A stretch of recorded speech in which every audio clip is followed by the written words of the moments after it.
بسم اللہ الرحمن الرحیم۔ السلام علیکم دوستو، آج کی اس ویڈیو میں ہم بات کرتے ہیں قرآن پاک کی بہت ہی زیادہ طاقتور سورت کے بارے میں، جس کو سورہ اخلاص کے نام سے جانا جاتا ہے۔ آپ سبھی نے اس کو پڑھا ہوگا۔ قل ھو اللہ احد کا یہ جو سورہ ہے، جس کو سورہ اخلاص کہتے ہیں، اس میں بے شمار طاقتیں موجود ہیں۔ ایسے کرشمے پائے جاتے ہیں جو کہ کہیں پر بھی دیکھنے کو نہیں ملتے۔ ایسی طاقتیں، روحانی طاقتیں پائی جاتی ہیں جو کہیں پر بھی نہیں پائی جاتی۔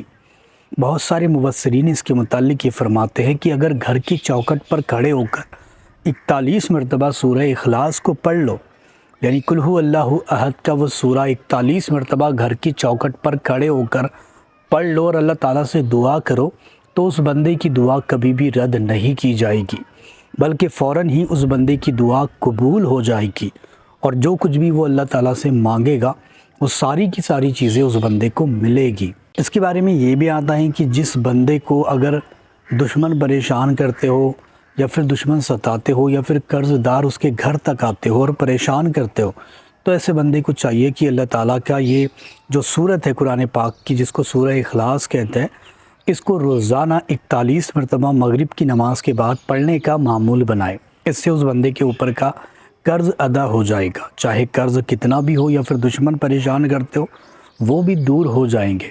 اتنی زیادہ برکت یہ رکھتی ہے۔ دوسری بات، جو کوئی بندہ یہ چاہتا ہو کہ اللہ تعالیٰ رزق میں خاص کر برکت عطا کرے، رزق کی کبھی بھی تنگی نہ جائے، کمی نہ جائے، اور گھر میں ہمیشہ پیسہ ٹکا رہے، تو ایسے بندے کو چاہیے کہ اس سورت کو صبح فجر کی نماز کے بعد کم سے کم 41 اور زیادہ سے زیادہ 51 مرتبہ پڑھے، اول آخر درود پاک بھی پڑھے۔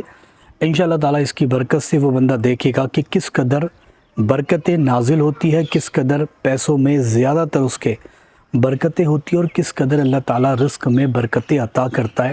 ہر جگہوں پر کام بنیں گے، کامیاب ہوگا، اور ترقی اس کے قدم چومے گی۔ اس کے ذریعے سے آپ روحانی طاقتیں بھی پا سکتے ہو۔ اگر روحانی طاقتوں کو حاصل کرنا ہو تو رات کے سمے اس کو تہجد کی نماز پڑھ کر، یا پھر اگر ہو سکے تو آدھی رات میں تقریباً 2-2:30 بجے کے بعد اس عمل کو کرے، اور کم سے کم اس کو 111 مرتبہ پڑھے، اول آخر درود پاک پڑھے۔ انشاءاللہ تعالیٰ اس کی برکت سے وہ بندہ دیکھے گا کہ روحانی کرشمے اس کے سینے پر کھلنے لگ جائیں گے۔ کوئی بندہ چاہتا ہو کہ ہر جگہوں پر میرے کام بنے، ہر جگہوں پر میں کامیاب ہو جاؤں، جہاں پر بھی جائے لوگ میری بات کو مان جائے، میری عزت کریں، مجھ سے محبت کریں، محبت سے بات کریں، عزت میری ہر جگہوں پر ہو، اور کامیابی مجھے مل جائے، یعنی جہاں پر بھی میں جا رہا ہوں وہاں پر میری بات بنے، وہاں پر مجھے کامیابی ملے، اور کوئی رکاوٹ وہاں پر نہ آئے۔ کوئی بھی سلسلے میں آپ جا رہے ہو، جاب کے سلسلے میں، کوئی کام سے جا رہے ہو، نوکری ڈھونڈنے کے لیے جا رہے ہو، تو آپ اگر کسی بھی کام سے جا رہے ہو اور آپ کو ایسا اندیشہ ہے کہ بھئی یہاں پر میرا کام نہیں ہوگا، فیل ہو جائے گا،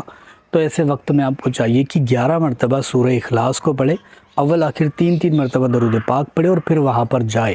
انشاءاللہ تعالیٰ اس کی برکت سے وہاں پر آپ کے کام بن جائیں گے، اور اللہ تعالیٰ آپ کی قدم قدم پہ حفاظت کرے گا۔ سورہ اخلاص اتنی زیادہ طاقتور ہے کہ اگر اس کو پانی کے اوپر دم کر دیا جائے 41 مرتبہ پڑھ کر، اور اس پانی کو مریض کو پلایا جائے، ایسا مریض جس کو شفا نہیں ہو رہی ہے، جس کا علاج نہیں ہو پا رہا، جو لا علاج ہے، اس کو پلا دیا جائے تو وہ بھی ٹھیک ہو جاتا ہے۔ بہت سارے لوگ اس کو میڈیٹیشن کے لیے بھی استعمال کرتے ہیں۔ میڈیٹیشن اس طریقے سے کہ صبح آپ اٹھ جائے، صبح فجر کی نماز پڑھ لیں، اور فجر کی نماز پڑھنے کے بعد اس کا وظیفہ کریں، کم سے کم 3 مرتبہ اس کو پڑھیں اپنی آنکھوں کو بند کر کے۔ اس سے آپ کی میڈیٹیشن ہو جائے گی، یعنی کہ آپ کا دماغ جو ہے وہ فریش رہے گا، آپ کو انزائٹی نہیں ہوگی، ڈپریشن کا شکار نہیں ہوگا۔ تو بہت سارے جو امراض ہیں جو دماغی ہے، یعنی جو دماغ کو پریشان کرتے ہیں، اس میں یہ آپ کی مدد کرے گی، تو اس کو ضرور کریں آپ۔ پھر بہت سارے ایسے بھی لوگ ہوتے ہیں جن کا دھندا پانی صحیح سے نہیں چلتا، جن کی دکانیں صحیح سے نہیں چلتی، تو ان کو چاہیے کہ اس کا پانی کے اوپر دم کرے، اس پانی کو دکان کے چاروں کونوں پر چھڑک دے۔ اس سے اس بندے کی دکان، کاروبار صحیح سلامت چلے گا، اور اچھی خاصی انکم اس میں ہونے لگے گی۔ بہت ساری چیزیں ہیں جو اس کو پڑھنے سے مل جاتی ہے۔ اگر آپ فری ٹائم میں ہوتے ہو، یا پھر آپ کوئی پریشانی مصیبت میں ہوتے ہو جس سے نکلنے کا راستہ آپ کو نظر نہیں آتا، تو ایسے وقت میں آپ اس کا ورد ضرور کریں۔ انشاءاللہ تعالیٰ آپ کی تقدیر ضرور بدلے گی۔ ویڈیو پسند آئیے تو لائک، شیئر اور سبسکرائب ضرور کر کے جائے۔